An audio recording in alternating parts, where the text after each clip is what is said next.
अस्सलाम वालेकुम। उम्मीद है आप सब लोग खैरियत से होंगे। अच्छा, हम लोगों ने पहले किए थे फ़िज़िक्स के फर्स्ट चैप्टर के फर्स्ट 5 न्यूमेरिकल्स। आज हम कर रहे हैं अगले 5 न्यूमेरिकल्स। 1.6 वाला न्यूमेरिकल क्या है? On closing the jaws of vernier calliper, zero of the vernier scale is on right its main scale such that fourth division of its vernier scale coincide with one of the main scale division. क्या मतलब है? On closing the jaws of vernier calliper, जब हम vernier caliper का जाज जो है वो क्लोज कर रहे हैं, of the vernier scale is on right scale right side to its main scale such that fourth division of its vernier scale coincide, जो कनेक्ट हो रहा है with one of the main scale division, किसी main scale की division के साथ।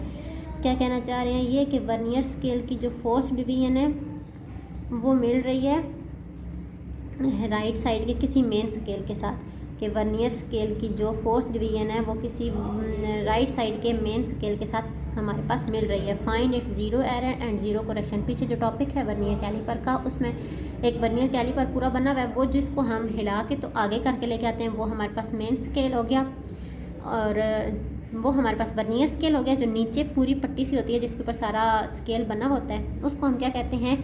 Main scale. अब जब हमारे पास वर्नियर स्केल और मेन स्केल का ज़ीरो आपस में बराबर आ जाते हैं ना, इक्वल आ जाते हैं, तो तब हम कहते हैं कि यहाँ पे ये ज़ीरो एरर नहीं है। ठीक है, अब हमारे पास क्या कह रहे हैं, यहाँ पे हम डाटा लिख लेते हैं। उन्होंने बोला है कि vernier scale coinciding with main scales, हमारे पास स्टेटमेंट उन्होंने बोला है ना कि वर्नियर स्केल जो है वो हमारे पास राइट साइड की तरफ फोर्थ डिवीजन के साथ मूव कर रही है। तो हमने ये लिखा है कि वर्नियर डिवीजन जो है coinciding with main scale equal to 4 division. ठीक है, अब main scale is equal to 0.0 centimetre. तो मेन स्केल बिल्कुल भी नहीं हिल रहा, इसलिए मेन स्केल की कोई रीडिंग नहीं है, तो main scale equal to 0.0 centimetre हमने लिख लिया। फाइंड उन्होंने करने के लिए क्या बोला हुआ है? Find zero error and zero correction. हमने ज़ीरो एरर भी फाइंड करना है और ज़ीरो करेक्शन भी फाइंड करना है। अब फार्मूला क्या होता है ज़ीरो एरर फाइंड करने का? Main scale reading plus vernier scale reading. Main scale reading होती है जो, और plus vernier scale reading equal होती है ज़ीरो एरर के। इस तरह ज़ीरो एरर फाइंड हो जाएगा। अब कैलकुलेशन में हमारे पास क्या है? Vernier scale reading. हम पहले वर्नियर स्केल रीडिंग फाइंड करते हैं। वर्नियर स्केल रीडिंग कैसे फाइंड करेंगे? 4 डिवीजन जो हमें इन्होंने दिया है वो मेन स्केल की रीडिंग लेके 4 मल्टीप्लाई, हमेशा जो लीस्ट काउंट होता है वर्नियर स्केल का वो हमेशा 0.01 सेंटीमीटर होता है। ठीक है, उसको हमने 0.01 सेंटीमीटर मल्टीप्लाई करवा दिया। ये नीचे मैंने लिखा हुआ है मार्क करके, vernier calliper least count equal to 0.01 centimetre, हमेशा 0.01 सेंटीमीटर होता है। अब हमने क्या करना है? ज़ीरो एरर का फार्मूला लगाना है। Zero error equal to main scale reading हमारे पास कितनी थी? ये हमने ऊपर लिखी हुई है 0.0 सेंटीमीटर, प्लस आगे हमें वर्नियर स्केल रीडिंग चाहिए थी, वो हमने ये ऊपर फाइंड किया कैलकुलेशन में। वो हमारे पास क्या आई? 4 मल्टीप्लाई 0.01 क्या होता है? 0.04।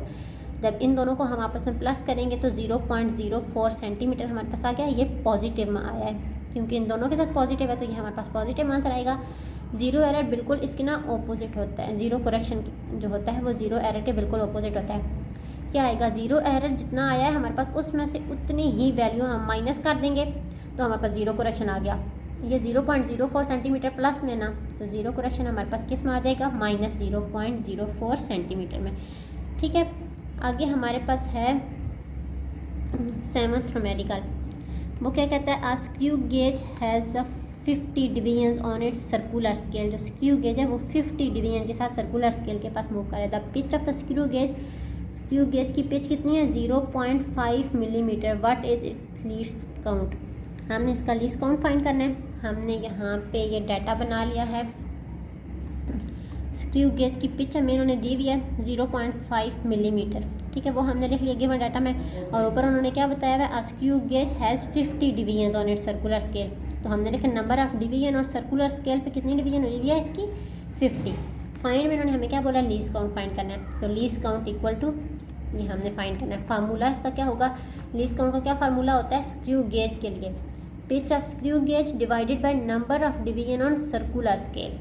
स्क्रू गेज की जो पिच होती है वो हमें पता होनी चाहिए, और जो सर्कुलर स्केल है उसकी नंबर ऑफ डिवीजन पता होनी चाहिए। ये लीस्ट काउंट फाइंड करने का फार्मूला है। ठीक, कैलकुलेशन में हमारे पास क्या आएगा? पिच ऑफ स्क्रू गेज भी हमें पता है और नंबर ऑफ डिवीजन और सर्कुलर स्केल भी पता है, वो हम दोनों ने लिख ली। 0.5 मिलीमीटर डिवाइडेड बाय 50 मिलीमीटर। अब इन दोनों को डिवाइड किया तो 0.01 मिलीमीटर आ गया। अब जो लीस्ट काउंट है ये हम ये भी लिख सकते हैं 0.01 मिलीमीटर। अगर हम मिलीमीटर से इसे चेंज करना चाहते हैं सेंटीमीटर में तो हमने इसे 0.001 लिख दिया। ठीक है, ये भी आंसर करेक्ट है, ये भी आंसर करेक्ट है, हम जो मर्जी लिख सकते हैं। 0.0001 मिलीमीटर में, और मिलीमीटर को जब सेंटीमीटर में चेंज किया तो 0.001 आ गया। अच्छा, अब हमारे पास 8th न्यूमेरिकल क्या है, which of the following quantities have 3 significant figures. वो पूछ रहे हैं कि इन ये जो 4 वैल्यूज़ हमने 4 पार्ट दिए हुए हैं इन्होंने, इसमें से बताएं कि सिग्निफिकेंट फिगर कितने हैं, इनमें से 3 सिग्निफिकेंट फिगर कौन कौन से हैं, किस किस पार्ट के हैं। तो अब इसमें हमने सिग्निफिकेंट फिगर हम कैसे फाइंड करते हैं, पॉइंट से जो पीछे या नॉन ज़ीरो टर्म से जो पीछे ज़ीरो होता है उसकी तो कोई वैल्यू नहीं होती, लेकिन अगर फर्स्ट नॉन ज़ीरो टर्म के बाद ज़ीरो जो आ रहे होते हैं उन ज़ीरो को काउंट किया जाता है।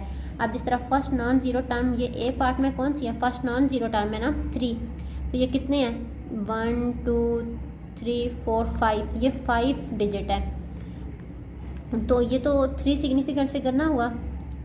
अब इसको अगर हम काउंट करें तो ये 0.00 जो है ये तो फर्स्ट नॉन ज़ीरो डिजिट हमारे पास 3 है ना, लेकिन हमारे पास अब हम यहाँ से काउंट करना शुरू करेंगे क्योंकि ये फर्स्ट 3 ज़ीरो की कोई वैल्यू नहीं है। तो यहाँ से अगर हम काउंट करना शुरू करें तो 1 2 3, ये 3 सिग्निफिकेंट फिगर हो गया, एक बी वाला।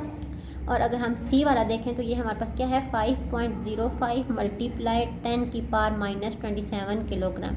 अब 10 की पावर -27 पिछले न्यूमेरिकल में हम कर चुके हैं ना कि अगर हम राइट से लेफ़्ट जाएंगे तो पॉजिटिव में पावर आएगी 10 की, और अगर हम लेफ़्ट से राइट जाएंगे तो नेगेटिव में। अब यहाँ पे हमें क्या पता चला 10 की पावर -27 है तो कि यहाँ पे पीछे हैं सारे ज़ीरो, आगे 505 है, पीछे सारे ज़ीरो चल रही है, जितनी 27 पावर है ना यहाँ पे पीछे हैं सारे ज़ीरो। ठीक है, तो जब हम ये फर्स्ट नॉन ज़ीरो डिजिट तो हमारे पास 5 है, इससे पीछे जितने भी वैल्यूज़ बनेंगी हमारे ज़ीरो आएंगे उनकी कोई वैल्यू नहीं होगी। हाँ, अगर यहाँ पे 10 की पावर 27 होता, माइनस ना होता, वो सारे ज़ीरोज़ हम आगे लगाते तो फिर वो सारे सिग्निफिकेंट फिगर में काउंट होते क्योंकि वो फर्स्ट नॉन ज़ीरो डिजिट के बाद आ रहे हैं।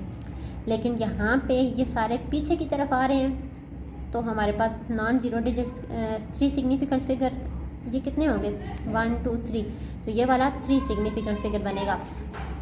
अगर हम इसको देखें 301.0 है तो 1 2 3 4, ये हमारे पास 4 सिग्निफिकेंट फिगर बनती हैं। तो फिर 1.8 वाले न्यूमेरिकल का हमारे पास आंसर क्या आया कि B and C are 3 significant figure. इसका ये आंसर जस्ट लिखना है, B and C are 3 significant figures, ये आंसर लिखना है जस्ट इसका।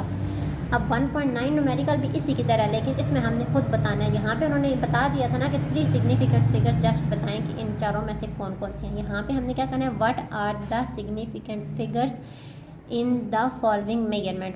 अब ए पार्ट इन्होंने क्या बोला है 1.009 मीटर, जस्ट हमने इसमें बता देना है कि सिग्निफिकेंट फिगर्स कितने हैं। तो यहाँ पे तो हम बस इजीली गिन के बता सकते हैं, काउंट करके 1 2 3 4, हमारे पास 4 सिग्निफिकेंट फिगर हैं। तो बस हम यहाँ पे लिख देंगे कि 4 सिग्निफिकेंट फिगर। अब इसमें देखें, अब ये स्टार्टिंग पे ज़ीरो आ रहे हैं लेकिन फर्स्ट नॉन ज़ीरो डिजिट कौन सा है, ये 4 है।